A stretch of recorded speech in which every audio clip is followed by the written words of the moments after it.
Demand. Our today's topic of discussion is everything related to demand. In a simple term, we all can say that demand means our desire or our want to have something. But in economical term, demand means the quantity of a commodity that consumers willing and able to purchase in the market at a given price and time. Means when a person can purchase a commodity and willing to purchase that commodity at a given price and time. Means here these two terms are most important, willing and able. Sometimes what happens that I can able to purchase something but I am not willing to purchase it. मैं किसी चीज़ को purchase कर सकती हूँ because I have that amount of money with me, but I am not willing to purchase it. मैं उसे purchase करना नहीं चाहती. As you all can see in the example, Rahul is able to purchase a watch, but if he isn't willing, he has no demand for one. Means Rahul एक watch purchase कर सकता है लेकिन वो उसे परचेज करना नहीं चाहता, तो राहुल की कोई डिमांड नहीं है उसे परचेज करने की, and that watch also has no demand for him. So for the definition of demand, these two terms are very important, that a consumer when is willing also and able to purchase also a commodity at a given price and time. मतलब उसी time और उसी price पे when a person can purchase and willing to purchase something is known as demand. Now demand schedule, a table that shows the relationship between the price of a good and the quantity demanded. जब हम एक table बनाते हैं जो किसी commodity का price और उसकी क्वांटिटी दिखाता है, relationship which shows the relationship between the price of a good and the quantity demanded for that good, that table is known as demand schedule. Demand schedule is of two types. First one is individual demand schedule and the second one is market demand schedule. Now what is individual demand schedule? Table that shows the demand by a household for a commodity at different prices. ये एक single family और एक single person की क्या demand हो सकती है एक कमोडिटी पे जिसके अलग अलग प्राइसेस चलते हैं. कभी प्राइसेस हायर भी होते हैं, कभी लोअर भी होते हैं. तो वो फैमिली या एक पर्सन कैसे रिएक्ट करता है या उसकी कैसे डिमांड्स इंक्रीज़ और डिक्रीज़ होती हैं उन डिफरेंट प्राइसेस पे, that table is known as individual demand schedule, जो इंडिविजुअली एक फैमिली का, एक पर्सन के डिमांड्स को शो करता है. Now market demand schedule is something which shows the demand of the whole market for a commodity at different prices.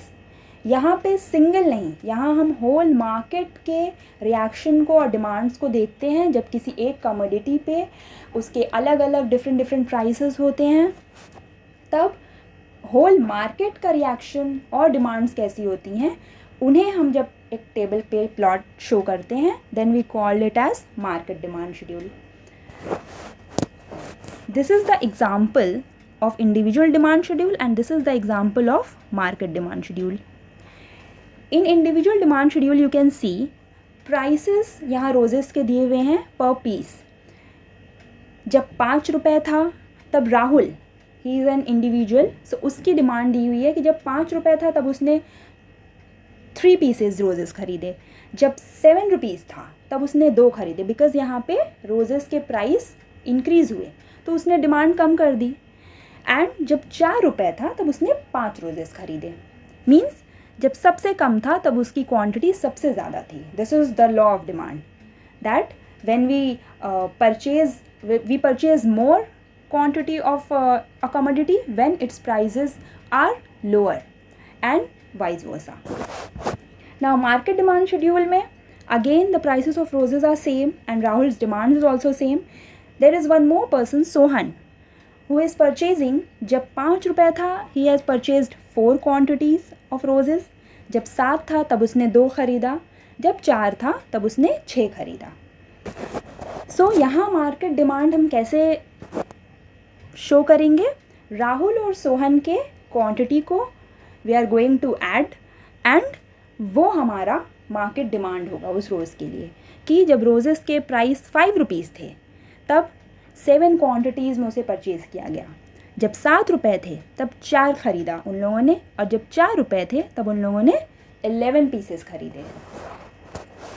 सो ये market demand schedule है जहाँ हम होल मार्केट के रिएक्शंस को और डिमांड्स को शो करते हैं in a table, that is market demand schedule.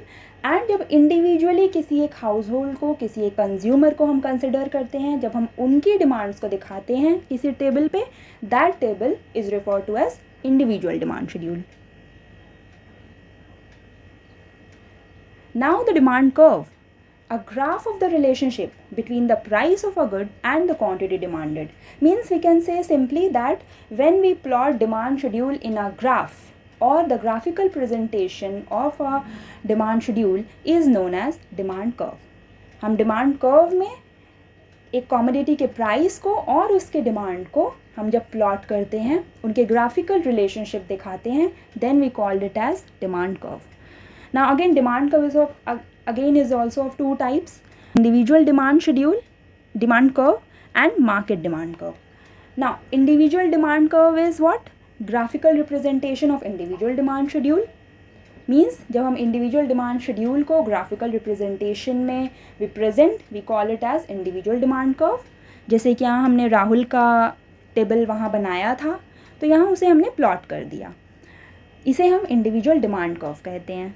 और market demand curve is what? Graphical representation of market demand schedule. जब हम मार्केट डिमांड शेड्यूल को ग्राफिकली रिप्रेजेंट करते हैं, we call it as market demand curve. तो यहाँ हम लोगों ने मार्केट डिमांड को प्लॉट किया.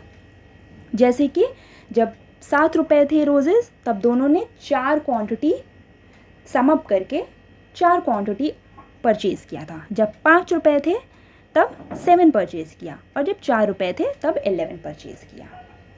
So this is market demand curve. So that's all for today. Thank you.